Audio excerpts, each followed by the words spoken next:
বিরোধী দলীয় মাননীয় নেতা বিভিন্ন জায়গায় সফর করছে, আমরা দেখছি। উনি ওখানে বক্তৃতা বিবৃতিও দিচ্ছেন এবং বলছেন যে সংসদ তো সব তেল আছে সংসদে, বাইরে তেল নাই। এটা গণতান্ত্রিক অধিকার, তিনি বলেছেন, পত্রিকায় আসছে, আমরা পড়ি। তো এখন আমার সুনির্দিষ্ট একটা প্রস্তাব হচ্ছে, মাননীয় স্পিকার,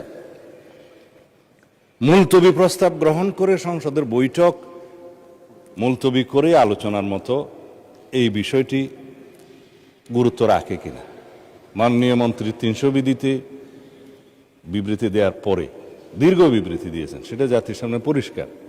এবং আমাদের দেশে জ্বালানি তেল এবং গ্যাসের কোনো সংকট নেই, সেটা আমরা পরিসংখ্যান দিয়ে আমরা দেখিয়েছি, মাননীয় মন্ত্রী দেখিয়েছেন।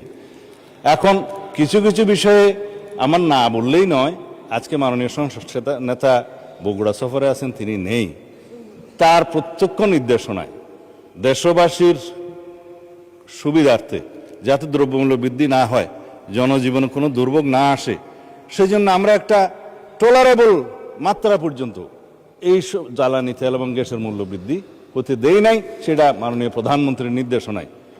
একবারে শেষের দিকে এসে আমাদের ন্যাশনাল ইকোনমি এফোর্ড করতে পারছে না এবং এই জ্বালানি এবং গ্যাসের মূল্য এখানে কম থাকাতে, তাতে আপনি জানেন যে সব সময় একটা টেন্ডেন্সি থাকে এটা অন্যভাবে অপচয় হওয়ার, আমি খোলাসা করে বলছি না, বা পাচার হওয়ার, সেটা বন্ধ করার জন্য, একটা ডিসিপ্লিনে আনার জন্য আমরা জ্বালানি তেলের কিঞ্চিত মূল্য বৃদ্ধি করতে বাধ্য হয়েছে সরকার।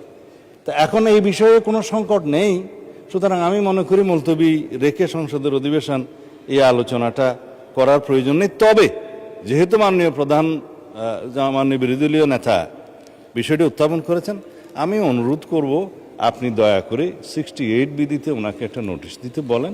এখানে সংক্ষিপ্ত আলোচনার সুযোগ আছে, অ্যাকর্ডিংলি আপনি আপনার সিদ্ধান্ত দিতে পারেন। এই অনুরোধটা আমার পক্ষ থেকে থাকলো। ধন্যবাদ মাননীয় স্পিকার, এবং আমি ধন্যবাদ জানাচ্ছি মাননীয় বিরোধী দলীয় নেতাকে। জি জি জি মাননীয় স্পিকার, আপনার স্লিপ অফ টাং হয়েছে, আমি বুঝি। 60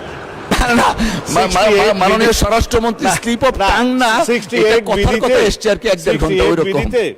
সংসদের কাজ শেষ হওয়ার 1 ঘন্টা পূর্বে এবং আলোচনাটা 1 ঘন্টার জন্য হবে এরকম বলা আছে। এরপরের সাবসেকশনে আপনি গেলে কোনো সদস্যকে আপনি আহ্বান করবেন, সময় নির্ধারণ করবেন, একটু বলা আছে। তা এখন মাননীয় বিরোধী দলীয় নেতা এখন আপনাকে বিধি ভায়োলেট করার জন্য বলতেছে এইরকম বিধি তো বাম। সেই জন্য আপনি 68-এ যদি মাননীয় বিরোধী দলীয় নেতাকে অনুরোধ করেন, উনি নোটিশটা আবার যদি দেন, অবশ্যই এটা মাননীয় সংসদ নেতার উপস্থিতিতে আলোচনা হবে।